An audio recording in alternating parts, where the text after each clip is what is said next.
નમસ્કાર દર્શક મિત્રો, એસડી ન્યૂઝ ગુજરાતી ચેનલ પર આપનું સ્વાગત છે અને હું આપની સાથે વૈશાલી પુવારુ કરીશું નજર આજના સમાચારો પર। તાપી જિલ્લાના પ્રભારી મંત્રી શ્રી મુકેશભાઈ પટેલે તાપી કે તારે પ્રોજેક્ટ હેઠળ પ્રથમવાર ઈસરોના પ્રવાસે જવા નીકળેલા 28 આદિવાસી વિદ્યાર્થીઓ સાથે સૌંદર્યભર્યા સંવાદો કર્યા।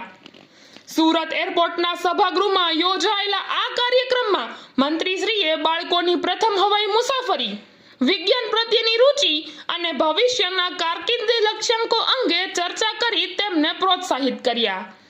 તાપી જિલ્લાના 15 સરકારી શાળાઓના વિજ્ઞાન પ્રવાહના આ 28 આદિવાસી વિદ્યાર્થીઓ તારીખ 10 થી 13 ઓગસ્ટ સુધી ઈસરોના શ્રીહરિકોટા સ્થિત સેટેલાઇટ લોન્ચિંગ સેન્ટરના શૈક્ષણિક પ્રવાસે સુરત એરપોર્ટ પરથી રવાના થયા હતા।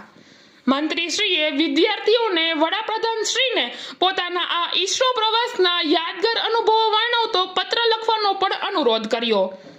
આ પ્રસંગે તાપી જિલ્લા વિકાસ અધિકારી શ્રી રામનિવાસ બુગાલિયા, પ્રયોજના વહીવટદાર શ્રી જયંતસિંહ રાઠોડ, સહાયક માહિતી નિયામક શ્રી સુમિત ગોહિલ સહિત વહીવટી વિભાગના અનેક અધિકારીઓ અને બાળકો પણ ઉપસ્થિત રહ્યા।